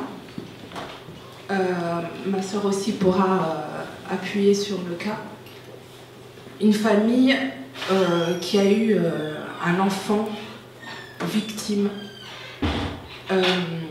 La famille voulait dénoncer, mais par honte, comme on dit, une fausse honte puisqu'elle n'est pas du bon côté, on leur a dit non, on va négocier. Avec qui? Avec la notabilité, pour pas salir le village. Donc avant de parler de justice, de loi, il faut déjà que le cas soit dénoncé jusqu'à la justice. Parce que déjà, même quand le cas arrive en justice, justice n'est pas faite parce que le bourreau se retrouve... Non, la victime se retrouve face au bourreau quelques jours après le soi-disant jugement. Donc oui, la notabilité a une grosse responsabilité. Vous n'avez pas tous les pouvoirs, mais vous avez, comme vous l'avez dit vous-même, une grande partie de responsabilité. Vous avez beaucoup de pouvoir. Il ne faut pas le minimiser. Vous avez beaucoup de pouvoir par rapport à la société comorienne. Parce que si la notabilité n'est pas invitée à un événement, vous en faites tout un fromage, puisqu'on est en France. C'est ce que je voulais appuyer. Donc avant d'arriver à la justice, la notabilité, comme on l'a dit tout à l'heure, la notabilité peut bannir la famille d'une victime, mais ne peut pas bannir le bourreau. Et c'est ça le problème. Vous protégez les bourreaux. Vous en prenez là, vous aurez dû venir à plusieurs, comme ça vous aurez partagé. Mais là, vous allez prendre pour tous vos collègues, parce que vous êtes aussi responsables. Je ne dis pas vous personnellement, comme je l'ai dit, mais vous êtes aussi responsable. Vous avez le pouvoir ici et là-bas. Donc avant de parler de justice, faites votre travail de dénonciation, dénoncez le bourreau, quitte à revenir aux anciennes méthodes sur la place publique avec les missisis sur le visage, qu'on l'identifie et qu'on le bannisse comme on peut bannir une famille qui dénonce un drame, parce que c'est un drame sociétal.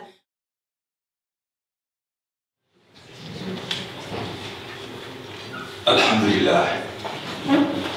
Alhamdulillah wa salatu wa salam ala ashrafil anbiya wal mursalin Sayyidina wa maulana wa nabiyina Muhammadin sallallahu alayhi wa alihi wa sallim wa ba'd. Je pense que je vais vous trahir aujourd'hui parce que j'ai écrit 3 pages pour que je puisse le lire, que vous compreniez ce que je vais vous présenter en français, et je pense que je vais changer parce que le Fundi il est accusé en 3 fois. Donc, le débat doit être à ma langue, que je serai à l'aise. Moi, je m'appelle Abdillahi Alfani. Je suis sortant de Al-Azhar Sharif en 2004.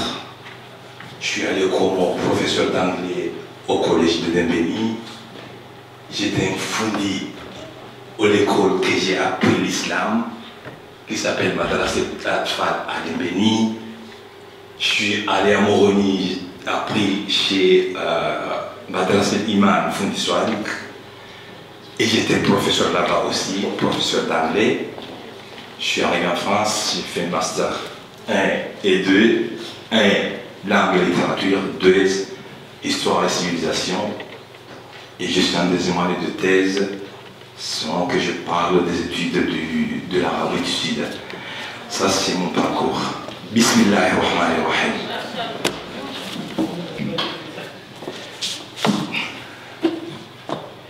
Na ngafikirie zamba wanu mafundirizi ngawako shemana na vumbua parkour yangu na idunga ngamina mifano njoka wito yao ezabaringinie violence inwijireo arme mavaziyo simafundi ndoukana wazungu hawifrazi ya shizungu yambaukana le monde va mal yabona bwikao le monde va mal ye dunia ngendaonayi yabona tijera bade mafundi bahi babanuraba mafundi hangomna shioni ya msomise na ola fundi ngujua Mungu ngwamboza Mungu ngwambo malezi ya dini efundi ngujo hamilo kana ide ya viole mwana ide violeur wa usilamu bwa komoro urama ukana yeke mwana nge mwana mshe na mahamira ndaru nge anzwika ngulushoni yakane mruwa mdunga zetabungizo nziro shamu mwambie bombabahe mwana bomzazahe mwana ukaka ngulushoni fundi hamba ukensi apre kuru bomwana rejei haunipare haupara mwana nyombaki ya ubombaba bomzaze bomjomba ngeladhimu ya miwana wa ukaneka wale uja ngeladhimu mwana kafundi haba mkenzi utikenzi ya rejioni zao haukenzi da mwana nyo rijanga nko mafundi zenugo zonti pia warengo wana wao mafundi mwandu hinti mimi tisomisho ama parashio madrasa na swali nule parashio ile mafundi wao wali wandengetika fundi kwa janze dambi kwa jango na shohanguli yemana hizo ndio ukana mafundi wakati huo wakana ila dini wakabidunga wakaujwa zila wakahamba eza wabeha hinji wakaujwa wambengo za Mwenyezi Mungu mfano wa saya la bindujuru kana si maislamu wa Komoro ribewa harmansi nensi ya ribehaimu do kana rjali mundu kaze problem kizo hawiji yeze problem kizo hawiji desi do kana wangasina wanaziwana watiti wangela ngumra bihoshoni Komoro shao Komoro ngelo bihoshoni le pala shingilo pala ngilo mrani yabeka le pala shingilo mrani yabamu mundu hawiji sharja hun Faransa mimi tikubali nasomisa katide wana nashohangu ho wanuzangu ikanganzo wana shohangu wana nashohangu wanuzangu no atatao ndo babao wajiwa kenti ifanyise ku wakati ile katiro kwa majogo ataliza haukana wala Mwenyezi Mungu harabia na mwishile babanzi wanadamu ambao kana na mjitoa ijitanibu mawake ushubuhat na mjitoa bahandi jumzungezani mafanye ndongo za tustahiki mzazi kujuzi na wana mzima Mwenyezi Mungu yawaye uruhama mundu hazini bafundi nguchuka ujaka msumisi yefundi wala mdaka yefundi wala ndubi fundi haja katsine nama naula ezambe nama na haja fundi ha shabala ruwe utsaga zila fundi afanya bomzazi ilifanywa maitwa mpia leo hana njio hama mhadisi jana ilifanywa maitwa mpia mtsonga ukana njomba harange mana mana mshwahe Komori ya jamte shimanga imana mana mshehola hajambo ni mshe imana mana mshehola hajambo ni mana imana mana mshehola haja dola njomba wamba ukana tilole mana mshe imana nyembu mshahabu hajanda gezamfu hauni bitsimbe gezamfu na hizo ni namna ugingo jola mtunjo wala fundi tumjo hapo yakwa shara hapo safari hapo Komori ibana kamjoke mafundi wa Komoro lokmo wenji fundi bajirafa yitsuo si wenji ndi harimrebile harmatsa shiarabu rikanza jimanga ndo harunge bahari haja ibana wenda harmatsa shiarabu ila hasumo ngoza ujaso msemana imrula kaja soma ngoza ujaso msemana shaka unda harmatsa arabu ya tsenzia ya jimanga halafu ya jomanga zitambo ina mnaziliyo ya mongela bingu mbabia jogu jogu mbashirabu na ndori mika palashio hasomisa yekale mikale palashio hasomisa ola mungu ya kapre ya bunge bahari yafe na ngono wangu njiwa fao ya buhaina na mnajufa ni ya mungu maisha hai ngujufanya ni ya hiya mungu zila mungu za ngujufanya eze kaizo pia gazi nizoka kusitwalia shangare jawle lefundi ko ilinge na sheti ngweko haukana katina mafundi wasaiki wafanyeze mfundi wafanya yanlinge yasu ya ngelo mana yafundi. Merci beaucoup. Avant qu'on passe éventuellement aux questions-réponses, je vais proposer à Fondier Benjrafil s'il souhaite s'exprimer sur la question. La fin. Salam alaikum wa rahmatullahi wa barakatuh. Alors, je suis de Tijé, il se trouve que le monsieur c'est aussi un tonton à moi. Donc, je n'aurai pas à répondre de la notabilité parce que je ne suis pas notable et je ne pense pas le devenir. Je resterai petit navigé. À vrai dire, c'est une question qui ne concerne pas seulement la population comorienne ou le peuple comorien dans son ensemble, mais c'est un fléau mondial. Donc ce n'est pas propre aux Comores, pour pas qu'on pense qu'on fait le procès des Comoriens, ça c'est la première chose. La seconde, moi ce qui m'importe le plus et qui me dérange, c'est qu'on utilise la religion dans cette affaire. Une sœur me demandait à l'instant, m'avoir entendu dire que l'islam n'était pas une religion patriarcale ou matriarcale. Et c'est vrai. En réalité, j'ai commis un article dernièrement sur l'infantilisation de la femme dans le droit musulman. Quand on vit dans une société donnée, à un moment donné de l'histoire, il y a une chose que Foucault a appelée l'épistémé, qui en des termes très simples veut dire que parce que vivant dans le même endroit au même moment, des gens vont plus ou moins avoir la même façon de concevoir la vie, de voir le monde, parce qu'il y a quelque chose qu'ils partagent et qui fait que, eh bien, ils vont trouver qu'une situation X est normale, ce qui va naturellement changer avec le temps. Alors je donnais en exemple un verset du Coran qui se trouve dans le chapitre Rum, Rome, le verset 21 et le verset 20 et le verset 21. Dans les Mashhouli, ils sont très souvent récités, ces versets, ils sont souvent cités et récités, alors qu'en réalité, l'exégèse qu'on en donne est tout simplement fausse. Ce qui est marrant et choquant en même temps, mais ce qui me rassure parce que ça rentre dans le cadre des recherches que l'on mène, c'est que grammaticalement, il est faux d'affirmer tout ce qui a été affirmé jusqu'à maintenant. Dieu dit dans le premier verset, parmi les signes de sa grandeur, c'est qu'il vous a créé à partir de terre et vous voici nombreux en train de peupler la terre. Et le verset d'après dit, et c'est celui-là qui est souvent cité dans les mariages,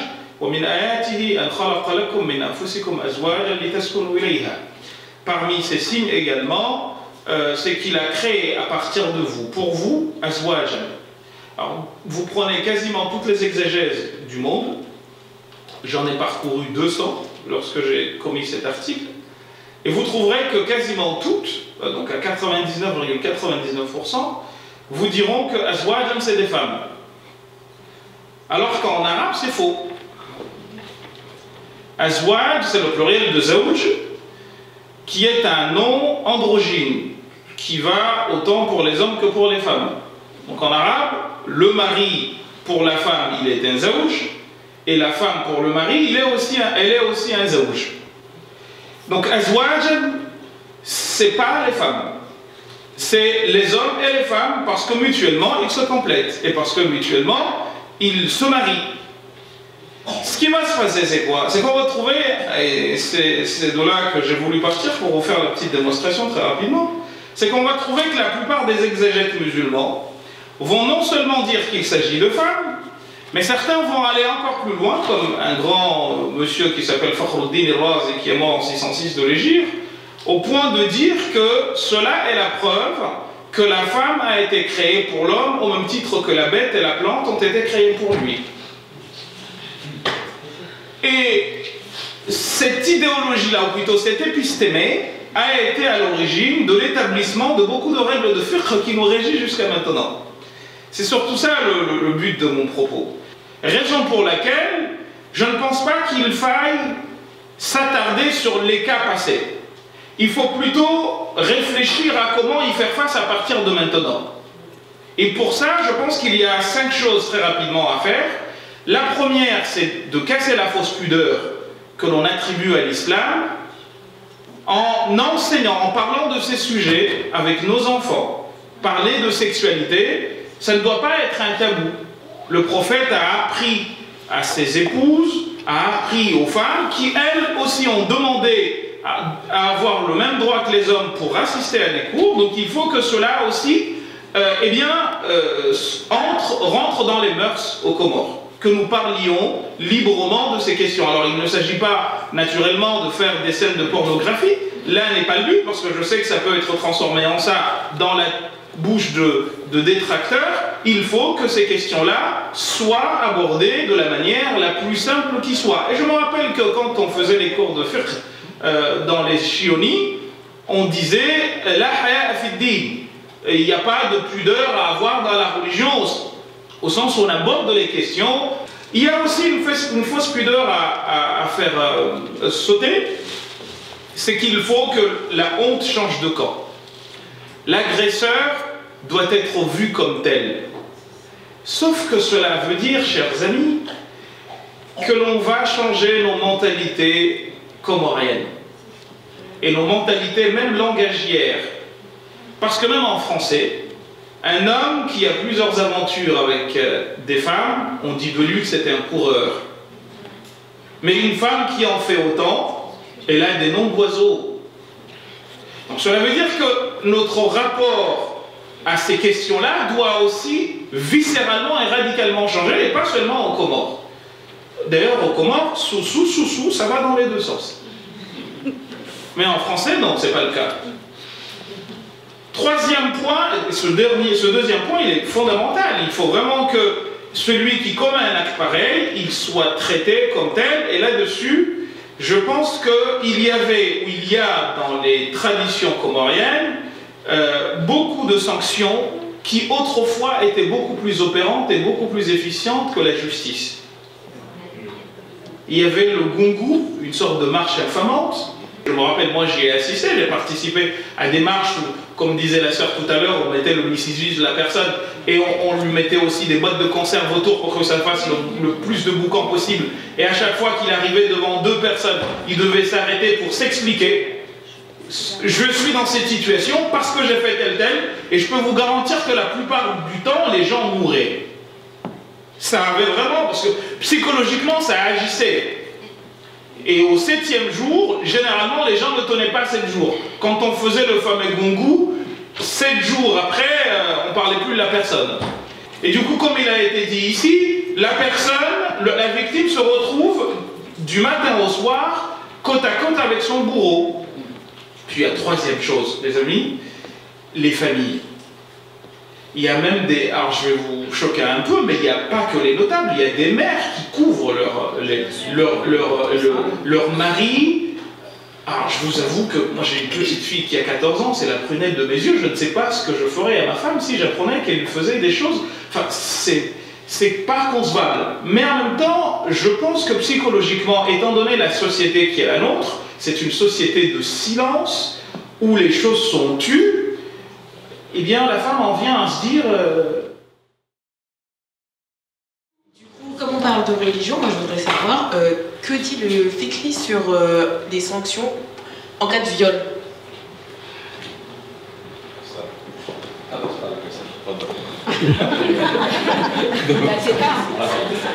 C'était pas moi, je vais répondre, mais c'est pas moi qui devrais répondre. Alors, en fait, le fiqh, il y a des questions qui sont...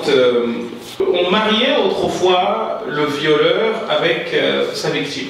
Et ça existe encore dans des pays comme le Maroc, on continue à marier. D'ailleurs, il y a eu des mouvements qui ont demandé à ce que cela soit sanctionné.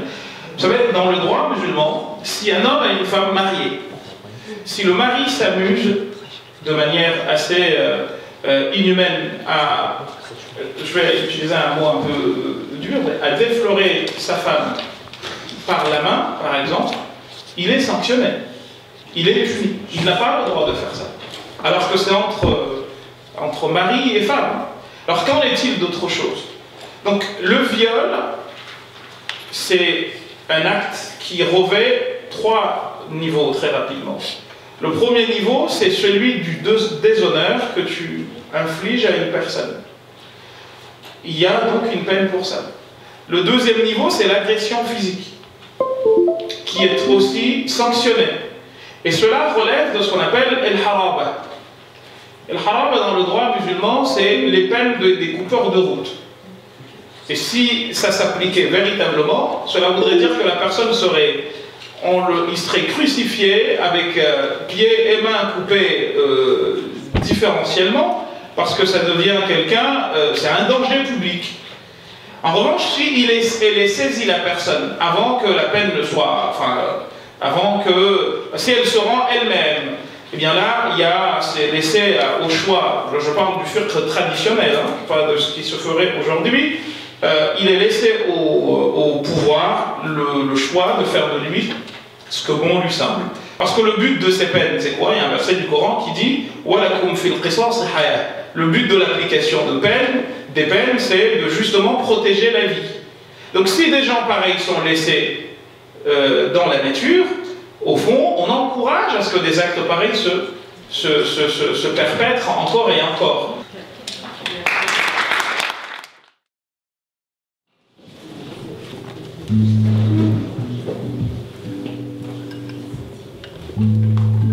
Je sais pas si vous m'entendez. C'est un peu intense, donc je vais m'isoler un peu. Je vais vous le partager.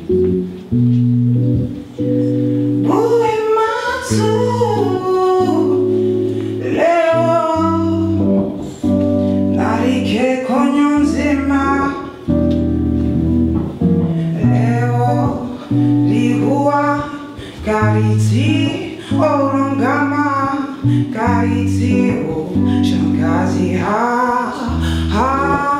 mi haruma leo sinarende bomba rike watima yarenda nenu zamba ko lawama.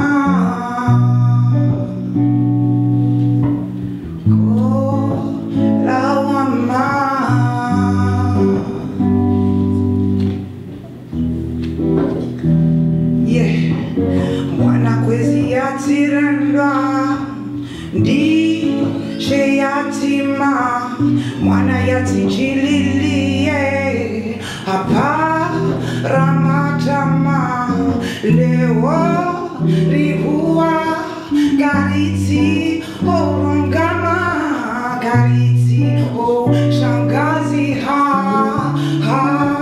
miharuma leo sinarende bamba rike watima yarenda nenu zamba ko lawama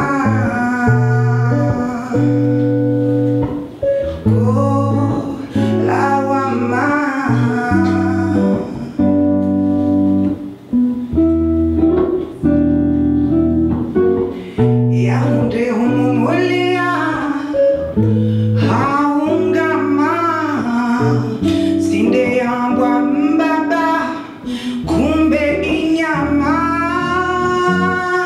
kana haya kanyamiza hata kima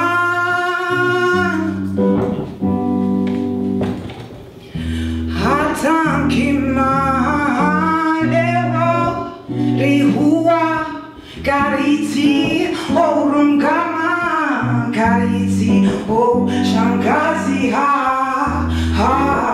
miharuma leo sinarende bomba rike watima yarenda neno zamba ko lawama